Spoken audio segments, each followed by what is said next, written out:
You're always on a United States flag vessel with U.S. crew. And if you're on one of our 1 week long explorations, you really never actually leave the United States, so you don't even need to worry about your passport. One of my main roles on the job is to make sure that all of our operations, both on and off the ship, make it as easy as possible for your clients, our guests, to explore. And we do that because of the great guest ratio to the number of crew and staff that we have. With a crew of almost 28 plus our naturalist and myself, we've got a great service team to make sure that all of their needs are met.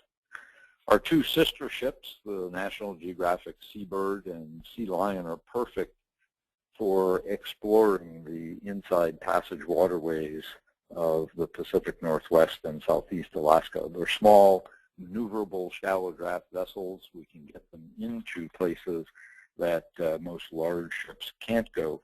And I don't know about you, but I always love seeing what's around the next corner. Basically, our ship is our mobile floating home for the voyage. It is equipped with cabins that provide views on every deck, on every level for each and every cabin, whether it's day or night, because the sun doesn't set until very late in the night during the summer up in Alaska. There's always spectacular scenery going by. We also carry a fleet of kayaks and expedition landing craft on board so that we can transport guests into all the really interesting places and allow them to explore. We also have an open bridge policy, which means that your clients can visit with the officers and the captain up on the bridge, learn more about the ship and the waterways that we're plying. One of the things that I always hear from guests is how terrible it must be to be on one of those big ships. Well, I'm sure that you've booked passage for many of your clients on those, and people do have a good time, but the experience is a much different one. And on our small ships, we're catering to the type of clients that Jennifer mentioned before, people that are interested in getting in touch with nature and getting their feet on the ground and maybe even getting their feet wet while they're doing it. We're right in Mother Nature's backyard, being transported by our small ship and also being able to explore via kayak and expedition landing craft. So let's take a look at the fun that we'll have on our expedition. My two guiding principles are exploring is fun and safe is fun. So you'll always find that we take very good care of your guests and prepare them to be safe out in the wilderness. We use our expedition landing craft, which are inflatable boats that will hold a dozen people. We have 5 of them on board, and when you talk about getting close to Mother Nature, this is one of our great tools. Sometimes it's nice just to sit out, turn the engine off, be quiet, and get a perspective of who we really are and what our role in the big scheme of things is. And this photograph I always thought was terrific. The forest, which is immense behind us, and this huge piece of glacier calved ice with 90% of it below the water dwarfs the people in that little inflatable craft. We also have a fleet of kayaks. 8 of them are for single individuals or solos, 12 of them for tandem or a pair of paddlers. The waters of the inside passage and the places that we visit is generally very, very calm, like a lake, and being in a kayak allows you to explore along the nooks and crannies of the seashore and get really close to nature. Other tools that we have on board that we use, built-in hydrophones to the ship's hull, which allow us to listen to marine mammal vocalizations. We have a video electronic microscope on board that allows us to closely examine things that we find out in the wild. We also have a bow cam that we can use on the ship. And you don't have to be a scientist to enjoy using these, because our staff can show all of your clients, our guests, the results of our work. We also have on our team an undersea specialist. A lot of people think that Mother Nature's world ends at the ocean surface, but obviously it doesn't. Up in Alaska, it's a little more difficult to find and be able to see what's under the ocean surface, but we do have cold water divers with special equipment, video gear that allows them to bring back images from the depths to show us the abundance of life that exists in Mother Nature's refrigerator. It's really amazing to see those videos, and if the conditions are right, we can even attempt a live dive where your clients, our guests, can communicate directly with our divers as they are live under the ocean surface. And in addition to exploring by those techniques, we also like to get boots on the ground and explore the wilderness of Alaska in small groups led by our naturalists who provide natural history interpretation along the routes. Those hikes that we do out in the wilderness vary in length and duration and also activity level. Some of our guests, of course, are very much interested in learning as much as they possibly can about the natural history aspects of the wilderness, and some are more interested in more aerobic activities. So we have naturalists and other staff members leading hikes of various paces and lengths. We do have 2 itineraries during the season. The first of which that we'll talk about is an 8-day, 7-night passage along the Inside Passage, running between Juneau and Sitka, with twice-weekly departures from mid-May through the end of August. We operate on a very flexible itinerary, but this map that you see on your screen is the general area that we use. And the waterways of the Inside Passage here are shaped like the letter H and go between Juneau and Sitka and around the ABC Islands, Admiralty, Baranof, and Chichagof. That area extends from Petersburg in the south to Glacier Bay National Park at the north. So let's take a look at some of those stops that we like to explore along the way. One of the real dramatic wow spots is at the Tracy or Endicott Arms, and again it depends on the seasonal conditions as to how accessible either of these naturally glacier-created fjords are, but we always go into one of them, and the photography, the astonishing geology that's laid out before us, the calving glaciers, all provide amazing subjects for wonderful photography. Along the way, we also see a lot of wildlife, and of course Southeast Alaska has some tremendous bird life, including the largest concentration of bald eagles on the planet, and they are really something to see.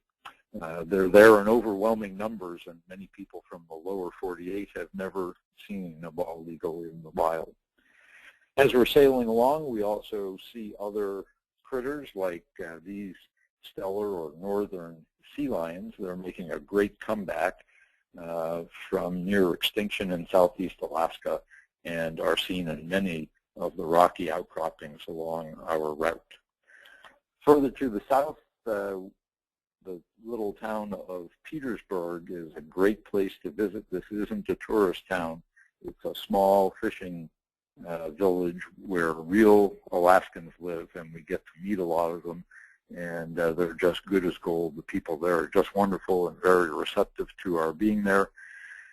We have a fleet of bicycles in town that folks can use to explore the Mitkof Island that Petersburg sits upon. We also have opportunities to hike out through a special environment called Muskeg, and every once in a while we take the kids down to the ice cream store just to have a treat in the afternoon. It's a great spot to visit. Also at Petersburg, there are optional off-ship activities, including flight seeing out to the LeConte Glacier that can be quite spectacular. Moving on through our big letter H in the Inside Passage, the 2 north-south routes are Frederick Sound and the Chatham Strait. They are the major waterways that connect us and give us access to all the places that we like to poke into and explore. But they also are the waterways that the great whales use, and so it's often that humpback whales and orca are found along these expansive waterways. That gives us spectacular viewing of not only those critters, but also when we get into some of the smaller places by hiking or kayaking or expedition landing craft to go exploring more. As we make our way to the northwest, in the icy straits, we try to visit the Inian Islands because they are positioned uniquely at an entry to the inside passage there at the northwest corner. And because the open ocean surges through and around those islands, bringing food and life from the ocean itself, it's often that we see orcas and humpbacks and sea otters and sea lions in this area, so it's a great place to view wildlife. Glacier Bay National Park, our northernmost reach on our voyage, is a crown jewel of the National Park Service. It's over 3 million acres of mountains and glaciers and temperate rainforest, glacially cut fjords. It's just spectacular. It is so expansive that it's hard to put into words or pictures, but once you see it with your own eyes, it's a sight, a place that you'll never forget. On that day, we bring along with us a park ranger from the National Park Service and also a Hunuk Tlingit cultural interpreter that helps us get closer in touch with the native indigenous peoples of the area. It's really a great day. As we continue on our voyage, we'll pass and explore spots on Baranof and Chichikov Island, two of the other ABC islands, and with the largest concentration of brown bears or coastal grizzlies on the planet. They're a real treat to see, whether it's in a kayak or an expedition landing craft or even on the ground hiking. One of the endpoints of our voyage, Sitka, is on the outside or the ocean side of southeast Alaska, and again another important town, as it was the capital of Russia, America, back in the early 1800s, and of course is one of the home villages of the Tlingit people. There's also a raptor rehabilitation center there that does some fine work rehabilitating injured raptors like bald eagles and owls and other birds of prey. Our other itinerary in southeast Alaska involves repositioning the ship from Seattle up to southeast Alaska, and it's just an amazing voyage to make of 15 days and 14 nights tracing the coastline along that extended route. There are 4 departures, 2 in early May, 1 on each of the sister ships, and then at the end of the summer, likewise, both ships come back from southeast Alaska, returning to Seattle. This year, we've added brand new access and a visit to the Haida Gwaii, Queen Charlotte Island off the coast of British Columbia. We have a wonderful relationship with the native indigenous peoples along this coastline and several naturalists that are familiar with and friends of members of the community. So it gives us a very rare and special opportunity to make that connection for your guests and our guests and your clients. We do stop also at Alert Bay as well as Haida Gwaii. The Canadian Galapagos, often a term referred to these offshore islands that include so much wildlife and such an isolated environment to play host to a large population of black bears, and in some cases, like on the Princess Royal Island, the famous white spirit bear. Native totem pole parks are also places that we visit, particularly at Alert Bay, where we stop by to see our friends with Kawakiwak people. In total, the British Columbia coastline is probably one of the most spectacular coastal rainforests that you could ever seek, and photographic subjects just abound. The days, obviously, during the summer get quite long, so sunrise and sunsets are really spectacular. We also travel on the Inside Passage route through British Columbia, and there are places where resident and transient killer whale pods are known to gather for socialization and feeding, and it's very often that through this part of British Columbia near the Johnstone Strait that we encounter those amazing creatures. Now, on our voyages during the summer in Southeast Alaska, your clients can also choose to add optional extensions either before or after up to Denali National Park. And a lot of folks figure out that they've come all that way from home to be in Southeast Alaska. It's just a little bit further to get up to another one of the great national parks in Alaska. Staying up at the North Face Lodge is a real treat, and traveling by the Alaska Railroad is a spectacular way to get to and from the area of the park. Wildlife there, because of the different inland habitat, is very different than it is in Southeast Alaska. So caribou, moose, wolves, owls, sheep, and grizzlies, the inland cousins of the coastal brown bear, are often seen there. And it's a real treat to be able to see one of the other parts of Alaska because it's such an expansive spot. I know that the summertime has families traveling with young children, and we love having the kids on board. It's how I always get my batteries recharged. And you can see here we take special care of the youngsters. We do provide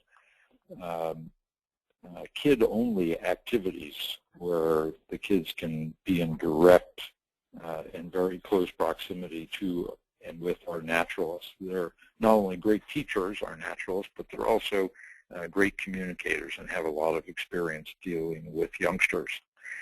That will allow the kids to bond together, but it also allows the parents, the adults, a little time away from the kids as well, spent with our naturalists or on their own. Other options that we have on the ship to provide elements of the experience in Southeast Alaska, our wellness program led by our wellness specialists on board. Every morning we have a morning stretch just to get everybody's blood circulating before breakfast. There are also a variety of spa treatments and massages available. And often our wellness specialists will actually lead hikes for those guests that are interested more in more walk and less talk, as I call it. And we can even get into some aerobic exercises in some of those hiking activities. Since we're in Alaska and having so much fun, we've got to make sure that nobody starves, and our head chef takes very good care of us, along with our hotel manager, in using local and sustainable Alaska cuisine to spice up our meals. Dungeness crab is usually in season during the summer, and at least once during the voyage we try to have a crab feast, which is a real treat and a local favorite for everyone. We can also deal with just about any special dietary restrictions. The hotel manager and the chef responsible for that with food cooked to order, depending on specific diets or allergy situations. Our accommodations on the two sister ships, the National Geographic Seabird and Sea Lion, accommodate 62 guests in 31 outside cabins, again, all of them with windows or portholes with great views of the wonderful scenery. Each cabin also has an in-room speaker for connected to our music system, and also for the purpose of listening to our public address system, which may carry program information or alerts about wildlife sightings. Dinner is open seating, and which really allows the guests to mix and mingle. And it's amazing to see a group of people come together so closely over the course of a week's voyage out in the wilderness. Wherever Lindblad Expeditions and National Geographic travel, we try to support local conservation, learning, and research. And that's certainly the case in Southeast Alaska with the Alaska Whale Foundation, that's been studying a population of humpback whales that migrates between Hawaii and Southeast Alaska for the last 25 years. And I can assure you, after meeting the researchers from the Alaska Whale Foundation and hearing what they have learned about these amazing animals, that you'll never think about whales in the same way ever again. Another component of our team is our photography element. We carry with us a National Geographic certified photo instructor on every departure. And on certain other departures, we actually carry National Geographic photographers. But it's a great way for your clients to learn not only how to use their camera, but also how to think about images and photography as art. There are an unlimited number of subjects in Southeast Alaska. And even with that said, sometimes the scenery just gets so big that even the photographers will suggest putting your camera down and soaking everything in with your eyes without that little viewfinder in front of it. But those are skills that can be learned, and really, along with the memories they create, will last a lifetime. On our photo expeditions in 2014, those National Geographic photographers that will be traveling with us, Jay Dickman, Flip Nicklin, and Michael Melford. I've worked with all three gents. They are amazing artists that happen to use a camera to create their images. But more importantly, they're open and great teachers and love to share what they've learned over their lengthy careers. And if you can just imagine someone, one of your clients who's interested in photography, being able to spend a week with one of these National Geographic photographers, it is an experience of a lifetime. Great. Thank you, Lee. That was great. Our voyages are great value, and your clients can embark our ships without $1 in their pocket and have an amazing time. Our prices include accommodations, ground transfers to and from group flights, all meals, non-alcoholic beverages, plus 24-hour coffee, tea, and soda on demand, activities, shore excursions, and all expedition landing craft and kayak excursions, tips, taxes, port charges, and service charges, morning stretch classes with the wellness specialist, services of our expedition team, and a full schedule of talks and presentations, hors d'oeuvres, and snacks during the nightly recap in the lounge. Complete pre-journey information, including what to bring and a reading list.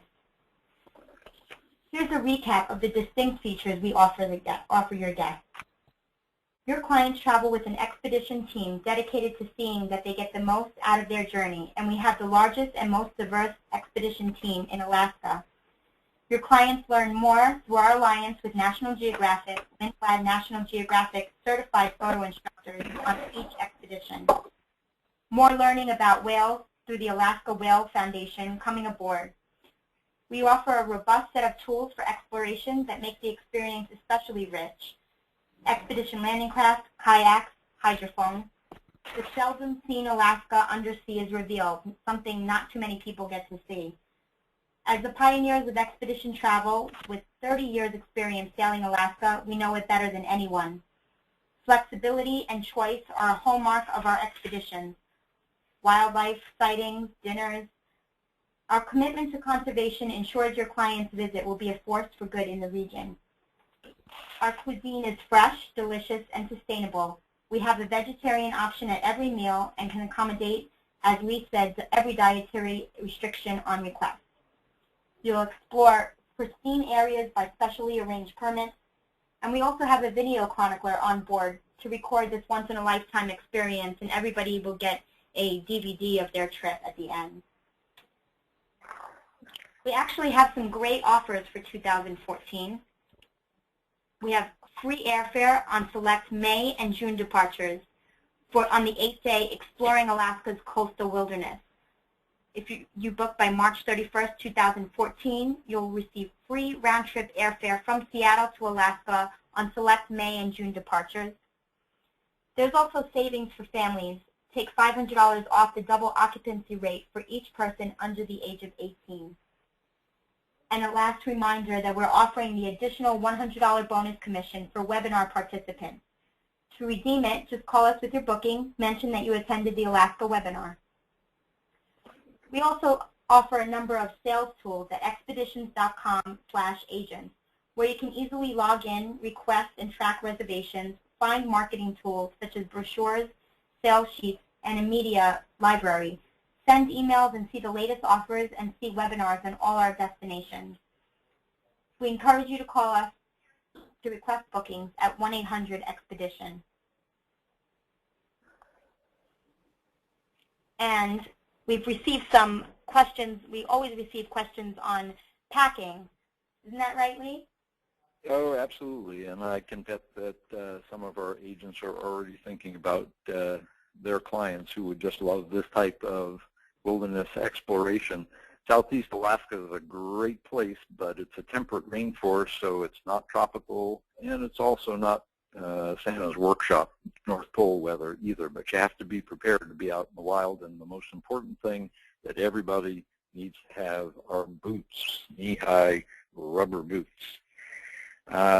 Here are some follow-on slides with pictures of two of our naturalists, Pete and Gretchen, getting ready to go out into the field. And the weather does change, and we always recommend to people that they dress in layers, but it always starts with the boots, usually jeans, thermal underwear, and you never want to go out into the wilderness naked, so you always want to have your binoculars with you.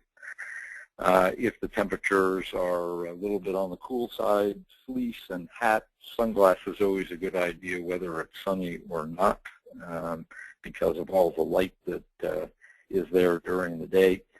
And as sometimes some of that light turns into liquid sunshine, additional layers, gloves, hats, and eventually even rain gear, both pants and jackets, is always a good idea to have with you. Greatly, thank you so much. We received a couple of questions, Lee, from some of the agents, and someone wants to know if trained, experienced divers can dive too, along with the undersea specialist. It's not our practice because of safety issues to allow guests to dive. You have to be specially certified with special equipment, and that's something that we leave to the professionals. Okay, great. We received another question asking what is the best time of year to visit Alaska for whale sightings and other wildlife sightings? Well, that's a great question, and the season in Alaska changes as the months go on because Mother Nature has the grand plan. I can tell you that we do see a significant amount of early in the season wildlife.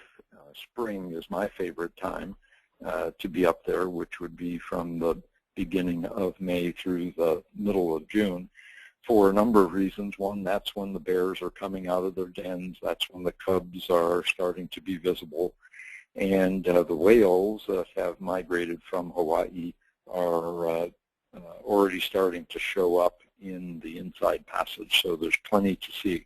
As the season goes on and the fish come in, the salmon runs come in from the ocean, generally starting about mid-July or a few weeks earlier, there'll often be an increase in bear sightings along some of the salmon streams. Before the fish get there, the bears are forced to scavenge and scour and forage along the shoreline, which is why I like that time of the year to see them. But as the fish come in, they become more active in fishing along the streams, and you have to go a little bit further into the forest to find them. So across that entire expanse, there's a great opportunity to see wildlife that your clients are interested in. Okay, great, Lee. Thank you so much for your insights. That's about all the time we have for questions right now, but we will get back to anybody who did send in a question. If you have additional questions, please feel free to email us at webinar@expeditions.com. At this point, our Alaska presentation has ended. Thank you again for joining us and for choosing Lindblad Expeditions. We look forward to seeing your clients out in the field this year.